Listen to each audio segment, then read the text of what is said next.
Bonjour les enfants, aujourd'hui je vais vous raconter une histoire qui parle de couleurs. Comme en ce moment c'est le printemps, qu'il y a beaucoup de fleurs qui sont en train de s'ouvrir, même si on ne peut pas beaucoup les voir, si on ne peut pas aller se promener. Mais une histoire de couleurs, c'est donc d'actualité. Les couleurs du désordre. Une histoire qui a été écrite par Michel Piquemal et puis les dessins sont d'Emilio Uberwaga.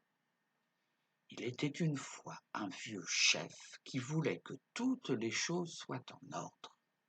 Aussi, il avait décidé que chacun des habitants de son village n'avait le droit qu'à une seule couleur.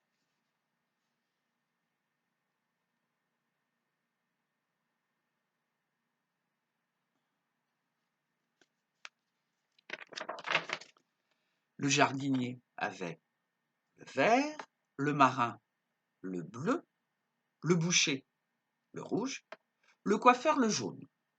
Et chacun devait s'habiller de cette couleur. Il devait aussi peindre sa maison, ses assiettes, sa bicyclette, tout ce qu'il possédait de cette couleur. Ainsi disait le chef, tout est en ordre. Et c'est pour cela qu'on l'avait surnommé chef en ordre.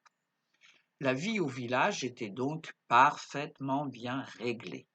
Par exemple, le matin, la fille du jardinier partait à l'école habillée en vert, avec un cartable vert et une bicyclette verte. Le bûcheron sortait de sa maison marron, il prenait sa scie et sa hache marron, et il allait couper du bois dans la forêt.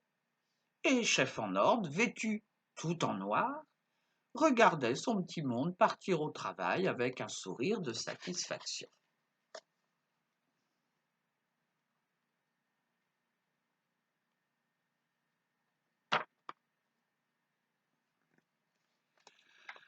Un jour que la fille du boucher mangeait des cerises bien rouges en buvant une grenadine, un magnifique canari jaune vint se poser sur son épaule. Elle lui donna quelques cerises et ils devinrent amis. Le soir même, ils étaient inséparables. Et le canari se mit à la suivre partout, faisant une jolie tache jaune sur son manteau rouge. Quand chef en ordre aperçut ce canari sur la petite fille rouge, il en fit une maladie. Quel désordre! Quel désordre! Hurla-t-il, et il chassa le canari à grands coups de son éventail noir.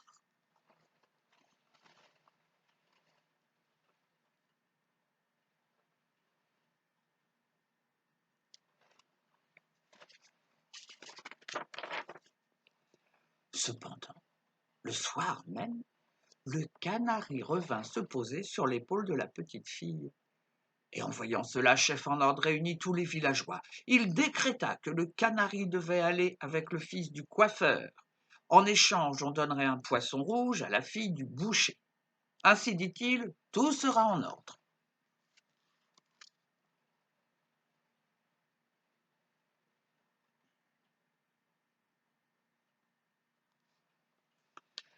Mais le soir même, les enfants se réunirent eux aussi.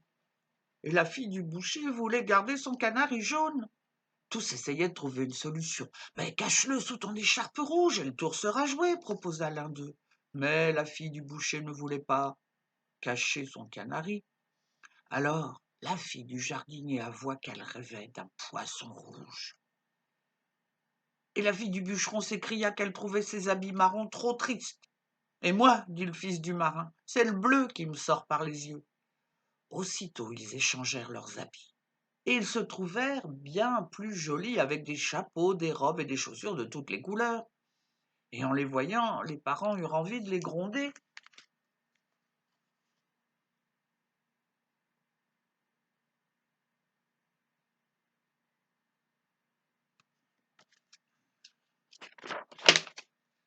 Et puis finalement, ils applaudirent.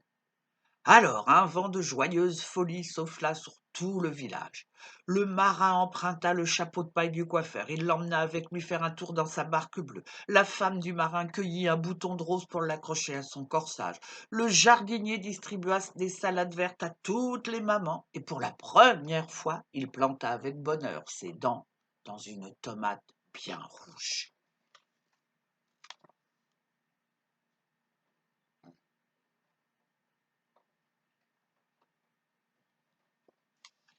Quand chef en ordre les aperçut, il devint rouge de colère. puis vert de rage, et il se mit à claquer des dents, et son visage devint blanc comme un linge. Pour lui, ce fut comme un énorme choc, un choc si grand et si fort que cela lui tourna la tête. Il alla chercher des pots de peinture et il peignit ses habits de toutes les couleurs. Il devint le plus fou et le plus joyeux des habitants du pays.